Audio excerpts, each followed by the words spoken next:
მოგესალმებით, ძვირფასო მსმენელებო. ეთერშია თეთრი კარავი და მე მისი ერთ-ერთი წამყვანი ბატონი დიმიტრი გახლავართ. კატოს ბაბუა. თქვენი თხოვნით რამოდენიმე გადაცემას ისევ მე გავუძღვები და შეგახსენებთ, რომ ჩვენი ეთერი კვლავ თქვენს განკარგულებაშია. დაგვირეკეთ, ან გამოგვიგზავნეთ ხმოვანი წერილები. გადავწყვიტეთ, რომ დღეს თავისუფალი ეთერი გქონდეს და ყველაფერი თქვენზეა, დღევანდელი განწყობაც და თემაც. აბა, ველოდებით, ვინ იქნება პირველი? აი უკვე გვიკავშირდებიან. მოგესალმებით, ძვირფასო მეგობრებო, მე ვარ ირმა. ძალიან დიდი მადლობა მინდა გადავუხადო თეთრ კარავს. მას მერე რაც პირდაპირ ეთერში საშუალება მომეცა, რომ ჩემი საკუთარი ლექსები წამეკითხა, აღარ წყდება ზარები და მოლოცვები. არ ჩემს Facebook გვერდზე, არც პირად მესიჯებში. მთლიანად შეიცვალა ჩემი ცხოვრება. და ხოი საოცრებავ, ჩემი მშობლიური სკოლიდანაც კი დამიკავშირდით და მთხოვეს, რომ დრო გამოვნახო და ერთი პოეზიის საღამო იქაც ჩავატარო. იმედია გახსოვთ ჩემი დებიუტი თეთრ კარავში? რას ბრძანებთ, ქალბატონო ირმა? რა თქმა უნდა გვახსოვს და იმედია დღესაც წაგვიკითხავთ თქვენს შესანიშნავ ლექსებს. ძვირფასო მსმენელებო, ხომ ხედავთ რა ძალა აქვს პოპულარობას?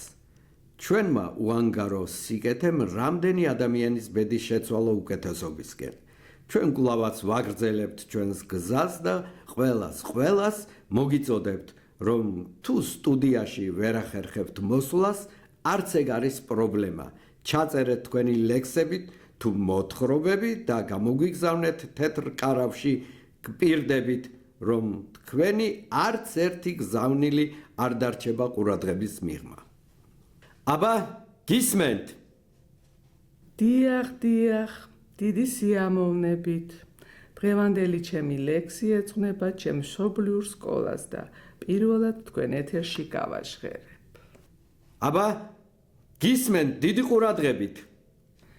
თეთრი ბაფთებით მივუყვები სკოლის დერეფანს, გულის ფანცქალით ავირბინე საფეხურები, გაივლის წლები და ამ კედლებს ემახსოვრებად ჩემი ცხოვრების უჩინარი ნაფეხურები.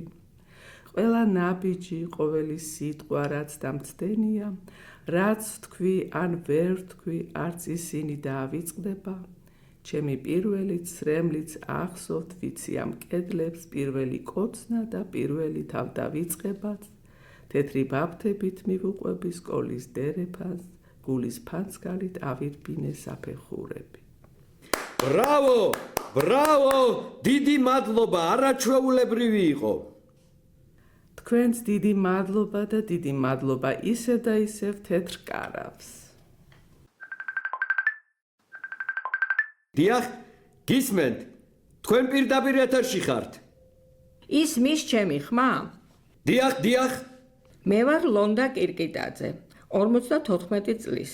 ძალიან მიყვარს პოეზია და ახლა პირველად თქვენი ეთერის საშუალებით ჩემს ერთ ლექსს წაგიკითხავთ, თუნებას დამრთავთ.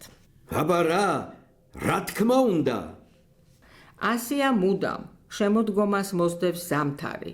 ზამთარს გაზაფხული, გაზაფხულს ზაფხული და ერთხელ ზაფხული ისე გაგრძელდა იმდენ ხანს იყო, რომ ზამთარს მოსვლა დაავიწყდა და ჩაეძინა გაზაფხულამდე.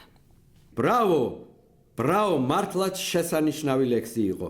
დიდი მადლობა დღევანდელი პოეტური ეთერისთვის ჩვენს არაჩვეულებრივ ქალბატონებს, ქალბატონ ირმას და ქალბატონ ლონდას. გონი ძალიან კარგი გადაცემა გამოგვივიდა. არ შეიძლება სულ პრობლემებზე და გასაჭირზე ლაპარაკი. ზოგჯერ ცხოვრება უნდა გავიხალისოთ და ერთმანეთს კარგი ამბები მოუყვეთ და გავუზიაროთ. აბა რა? ჩვენი საეთერო დრო ამოიწურა, მეგობრებო. მე ერთი კვირით გემშვიდობებით. აბა, მომავალ შეხვედრამდე.